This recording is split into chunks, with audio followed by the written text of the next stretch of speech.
بڑے عہدوں پر فائز میں ان سے مخاطب ہوں، اپنی حکومت سے مخاطب ہوں، اپنے پاکستان بھائیوں سے مخاطب ہوں۔ یہ ابھی 3 آیتیں میں پڑھ رہا ہوں۔ تمام جو مجھے سن رہے ہیں، ایجنسیز ہیں جتنی ہیں وہ سن لیں اس آیت کو جو میں ابھی 3 آیت پڑھ رہا ہوں۔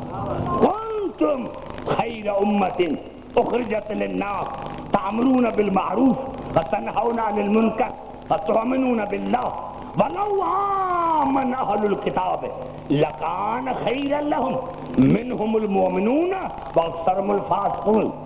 اللہ کن ہستیوں سے مخاطب ہے؟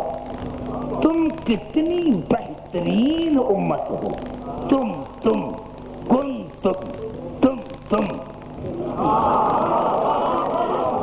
کتنی بہترین امت ہو۔ اللہ نے تمہیں پیدا اسی لیے کیا ہے تاکہ تم انسانوں کو ہدایت کرو۔ بھائی میرے گھبرائے نہیں، آنکھیں کھول کر سنیں۔ عبدالحکیم پر آج پوری توجہ چاہ رہا ہوں، ممبر کے قریب بیٹھنے والے، تم کتنی بہترین امت ہو۔ یہی سوال پوچھا تھا نا ابو حنیفے نے ہمارے امام سے۔ امام نے پوچھا بتا یہ اللہ نے کس کو کہا ہے کہ تم کتنی بہترین امت ہو؟ وہ ہم جو رسول کی امت ہے۔ آپ نے فرمایا بے وقوف، تم بہترین امت ہو۔ وہ امت بہترین کیسے ہو سکتی ہے جس نے علی اور حسین کو شہید کیا؟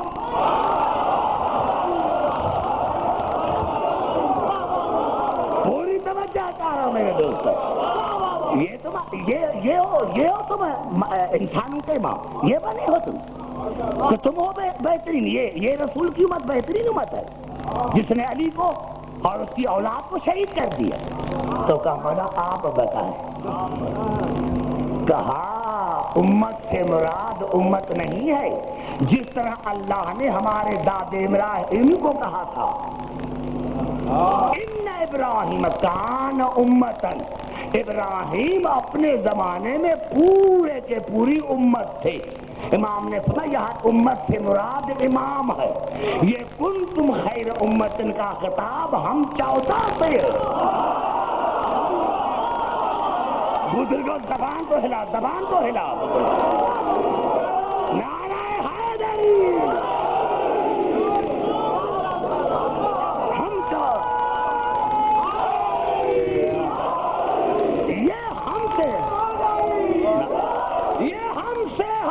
جو جہاں جا رہا ہو جائے نہیں، ان 3 آیتوں کو سن کر پھر چلا جائے۔ امام نے فرمایا کہ یہ خطاب ہم 14 سے اللہ نے کیا کہ تم کتنی بہترین امت ہو۔ میں نے تمہیں پیدا اسی لیے کیا کہ تم انسانوں کو ہدایت کرو، نیکی کا حکم دو، برائی سے منع کرو، تمہارا اللہ پر ایمان ہے۔ دیکھیں آیت کے تیور کو، ولو انداز کلام بدلا، ولو آمن اہل الکتاب لکان خیرا لہم منہم المؤمنون واکثرهم الفاسقون۔ اللہ نے فرمایا کاش اہل کتاب ایمان لے کر آتے، اہل کتاب یہودی۔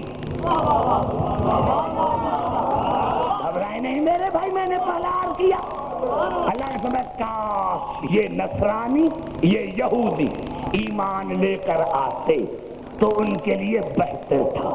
اللہ نے ان میں سے تھوڑے مومن ہوں گے، اکثریت فاسقوں کی۔ اہل کتاب میں سے تھوڑے مومن ہوں گے، باقی اکثریت جو ہے وہ فاسقین کی ہے۔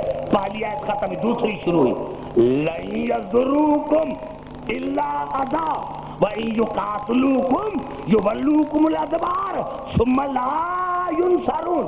اے میرے رسول، اے میرے حبیب، آپ یہودیوں سے گھبرائیں نہیں۔ گھبرا کیوں گئے میرے بھائی؟ قرآن میں پڑھ رہا ہوں، میں سیاسی بندہ تو ہوں نہیں۔ لن يضركم إلا أذى. اے میرے بھائی، اے میرے رسول، یہ یہودی تمہارا کوئی نقصان نہیں کر سکیں گے. تھوڑی سی تمہیں تکلیف دیں گے لیکن نقصان کچھ نہیں کر سکیں گے. وَإِن يُقَاتِلُوكُمْ يُوَلُّوكُمُ الْأَدْبَارَ، اور اگر آپ کے مقابلے میں آئے، آپ سے لڑنے کے لیے آئے، تو یہ یہودی پیٹھ دے کر بھاگ جائیں گے. زبان سے بات کرے میرے بھائی، مسلمان کی حیثیت میں آپ سے بات کر رہا ہوں. اگر یہ یہودی نزول خاص ہے، اطلاع کا عام ہو.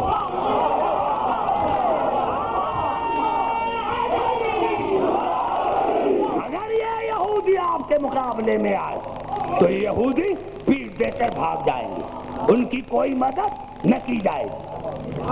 دوسری آیت ختم ہوئی، تیسری شروع ہو رہی. ضربت علیہم ذلت اینما ثقفوا، میرے حبیب یہ جہاں بھی ہوں گے ان پر ذلت کی مار پڑتی رہے گی. سر نہ ہلائے میرے پڑھے لکھے بھائی، آپ نے سر ہلایا تب دل حکیم کہاں جائے گا. میرے حبیب ان یہودیوں پر جہاں بھی رہیں گے ان پر ذلت کی مار پڑتی رہے گی. اللہ بحبل من اللہ وحبل من الناس. اب اس موسم کا ترجمہ یہ ہے کہ سوائے ان کے جو اللہ کے حفاظت میں آئے یا علی کی حفاظت میں آئے. حبل اللہ سے مراد ہے اللہ، اور حبل من الناس سے مراد ہے علی کی ذات. اب جو بھی ترجمہ کر بات کو چھوڑ دیں. سوائے ان کے جہاں بھی یہ یہودی ہوں گے ان پر ذلت کی مار پڑتی رہے گی. سوائے ان کے جو اللہ کے امان میں آئیں گے. وَبَاءُوا بِغَضَبٍ مِّنَ اللَّهِ وَضُرِبَتْ عَلَيْهِمُ الْمَسْكَنَةُ، اور ان پر اللہ کا غضب ہے. اور جہاں بھی ہوں گے ان پر رزق کی تنگی ہوگی.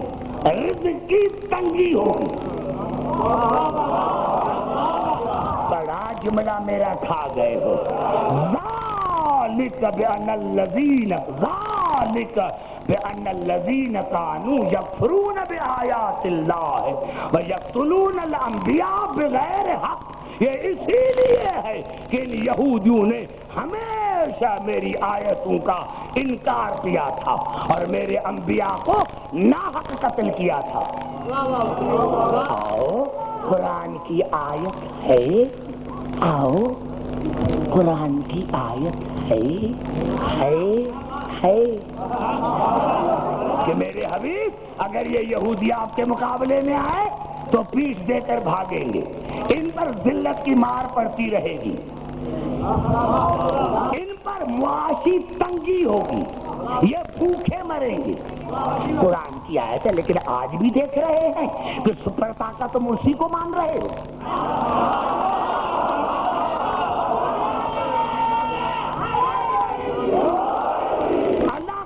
وہ یہودی بھوک مریں گے اور ہم مسلمان گندگی امریکہ کی کھا رہے ہیں. تو پھر قرآن کی آیت کہاں گئی؟ نوجوان کیا کہیں گے؟ باہر والے بھی مجھ سے بات کرو میرے خاموش بھائی. ارے یہ تو الٹا ہو رہا ہے کہ سپر طاقت بھی تم ان کو مان رہے ہو، چیزیں بھی ان کی کھا رہے ہو. اللہ کہہ رہا ہے کہ نہیں، وہ ہر جگہ ذلیل ہے، ان پر ذلت کی مار پڑتی رہے گی، ان پر تنگی ہوگی رزق کی. تو پھر کیا ہے؟ یہ قرآن ہے تو بتاؤ، تفصیل تو بتاؤ، مجھے چھوڑ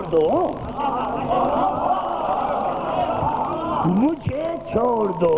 ارے میں تو دیکھ رہا ہوں کہ خیبر سے لے کر آج تک مسلمان یہودیوں کو پیٹ دے کر بھاگ رہے ہیں.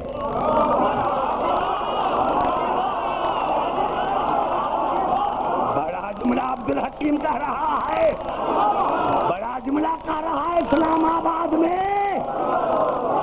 اللہ فرما رہا ہے کہ میرے حبیب اگر یہ یہودی تمہارے مقابلے میں آئے تو یہودی پیٹ دے کر بھاگیں گے، اور ابھی بھی ہم اپنی سرحدوں کی حفاظت، اللہ کے گھر کی حفاظت ان سے کروا رہے ہیں، تو پھر ہمارا ایمان کب رہا قرآن پر؟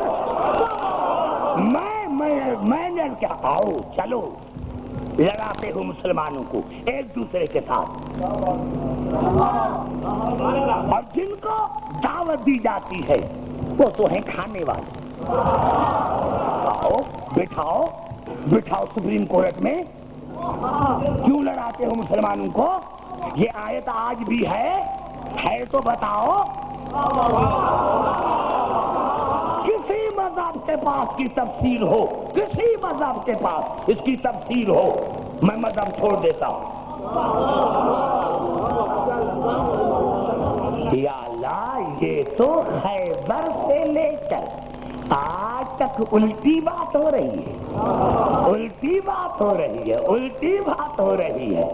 اللہ نے کہا عبدالحکیم میرا قرآن بھی سچا، میرا وعدہ بھی سچا، لیکن مشروط ہے، مشروط ہے۔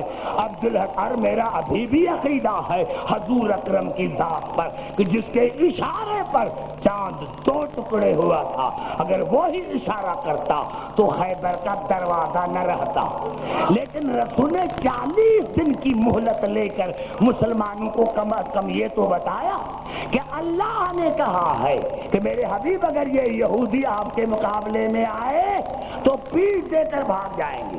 یعنی یہودی کی ڈیفینیشن یہ ہے جو مومن کو پیٹھ دے کر بھاگے اس کو کہتے ہیں قرآن کی اصطلاح میں یہودی۔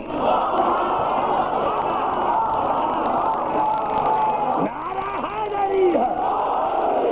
سمجھنے کی کوشش کریں میں کیا کہنا چاہتا ہوں۔ کل یہ نہ کہنا کہ عبدالحکیم نے کیا کہا تھا، پتا چلا قرآن کی اصطلاح میں یہودی اسے کہتے ہیں جو مومن کو پیٹ دے کر بھاگے۔ رسول نے 40 دن لے کر تمہیں اتنا بتایا کہ یہودی کی ڈیفینیشن یہ ہے کہ جو مومن کو پیٹ دے کر بھاگے وہ تو ہے یہودی، تو جو 40 دن یہودیوں کو پیٹ دے کر بھاگتے رہے وہ امیر المومنین کے سبب۔ نعرہ حیدری۔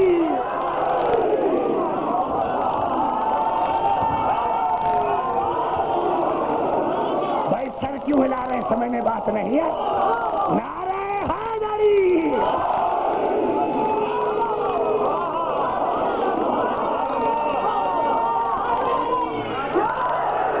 سمجھ میں آ گئی بات میرے نوجوانوں؟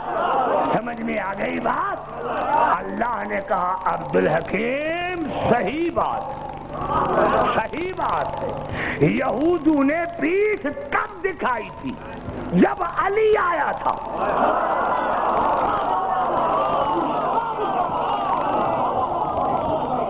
میرے سنی شیعہ بھائی آئیے پھر چلتا ہوں بخاری کی طرف۔ گھبرائے نہیں کیا کروں، 1.25 گھنٹہ گزر گیا، گھبرا تو نہیں گے میرے بھائی؟ سمجھ میں آ رہی ہے بات؟ میں نے کیا کیا میرے دوستو؟ حضور اکرم نے ایک حدیث کہی جو بخاری شریف میں ہے۔ کاش خدا کرے آپ سارے پڑھے لکھے حضرات ہیں، میں آپ کے ذہن تک پہنچ سکوں۔ جو رسول نے کہا تھا اس حدیث میں ماضی بھی ہے، حال بھی ہے، مستقبل بھی ہے۔ میرے بھائی رسول نے کیا کہا تھا؟ متفق علیہ حدیث ہے، سب نے لکھا، کوئی ایسا محدث نہیں، کوئی ایسی